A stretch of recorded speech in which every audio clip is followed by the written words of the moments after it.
رب کا بندہ پردہ پوشی کرنے والا ہوتا ہے، فقیر وہ ہوتا ہے جو پردہ پوشی کرے۔ میں آپ کو بتاؤں، نجات کے لیے یہ سیاستہ کی حدیث ہے، ابن ماجہ میں موجود ہے، یہ نجات کے لیے اتنا بڑا سرمایہ ہے اور آسان نسخہ ہے کہ اخروی طور پر کامیابی، یعنی گناہ اور غلطیوں کے باوجود اللہ درگزر کر دے، کامیابی ہو جائے۔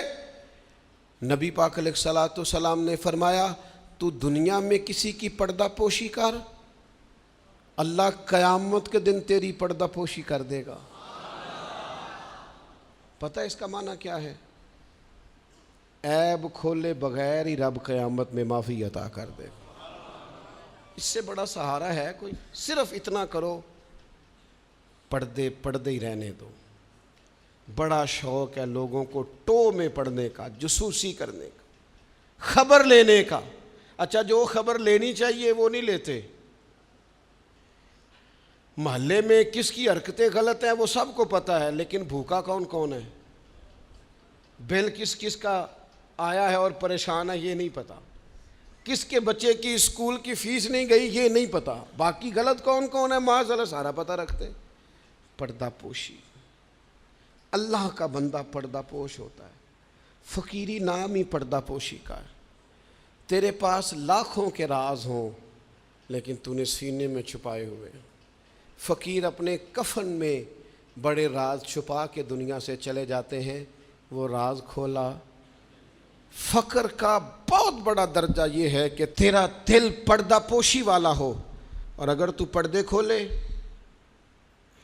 پردہ دری کرے، تو نبی پاک نے فرمایا جو کسی کے پردے کھولے گا وہ اپنے گھر کے اندر بھی بیٹھا ہوا تو اللہ اس کے پردے کھول کے اسے ذلیل کر دے گا۔ کیا معنی ہے؟ صاف ستھری دو ٹوک بات ہے۔ جس کا ذلیل ہونے کا دل ہو کہ میرے پردے کھل جائیں، وہ دوسروں کے کھول دے، خود بخود تیرے کھل جائیں گے۔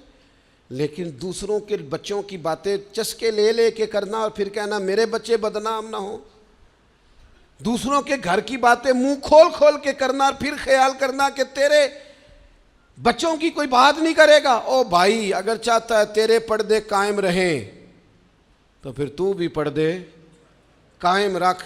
نبی کریم صلی اللہ تعالیٰ علیہ وآلہ وسلم نے ایک بات ارشاد فرمائی ہے، مسلم شریف میں ہے۔ اکثر میں کہتا ہوں بعض باتوں پر وجد ہو جاتا ہے، یہ وجد والی بات ہے۔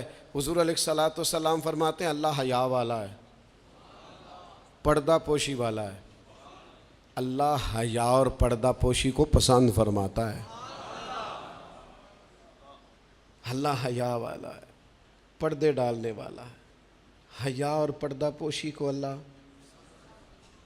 جو رب کا پسندیدہ بننا چاہے، ایک تو حیا کرے اور دوسرا پردے ڈالے، اس کا بھی عیب چھپائے، اس کا بھی عیب چھپائے، اس کے بھی عیب چھپائے۔ لیکن یہاں اگر تو تیرے پاس دولت اور طاقت ہے تو پھر سارے عیب چھپے ہوئے ہیں، اور اگر بندہ ماڑا ہے، غریب ہے، تو پھر کھول کے منہ باتیں ہو رہی ہیں۔ میری غربت نے کیا مجھ کو زمانے میں بدنام، تیری دولت نے تیرے عیب چھپا رکھے۔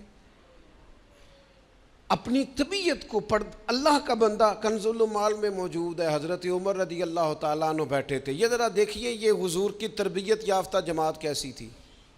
سیدنا فاروق اعظم بیٹھے ہیں، حضرت جریر ابن عبداللہ رضی اللہ تعالیٰ عنہ بیٹھے ہیں۔ ایک آدمی کی اچانک ہوا خارج ہو گئی اور اس کی آواز آئی اور بدبو پھیل گئی۔ اب یہ چیزیں بعض اوقات انسانی طبیعت کے کنٹرول میں نہیں ہوتی۔ ہمارے ہاں لوگ مذاق اڑاتے ہیں، پھبتیاں کستے ہیں، تانا زنی کرتے ہیں۔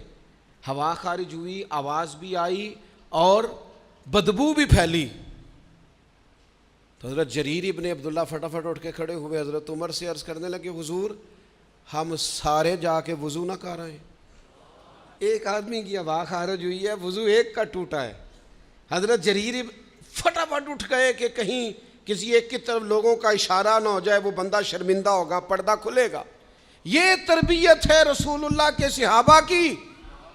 اٹھ کے کھڑے ہو کے عرض کی حضور امیر المومنین، چونکہ آپ اس وقت ہمارے اجازت دیں سارے وضو نہ کر آئیں، تو وہ بھی تو حضرت عمر تھے نا۔ فرمانے لگے تو اسلام قبول کرنے سے پہلے بھی سردار تھا قبیلے کا جریر، تو آج بھی سردار ہی ہے۔ تیری باتیں سرداروں والی ہیں، تیری باتیں ذرا بڑی بڑی ہیں، تیرا دل ذرا بڑا ہے، تو نے جو بات کی ہے وہ بڑے لوگ کیا کرتے ہیں، پردہ پوشی بڑے لوگ کرتے ہیں، کسی کو شرمندگی سے بڑے لوگ بچاتے ہیں، کسی شخص کا گردن نہ جھکے یہ بڑے لوگوں کا کام ہے، بڑے لوگوں کا۔ وہ گردنیں جھکا کے راضی نہیں ہوتے، وہ کسی کو عزت دے کے راضی ہوتے ہیں۔ تو بڑا آدمی ہے لہذا تو نے بڑی بات ہی کر دی ہے۔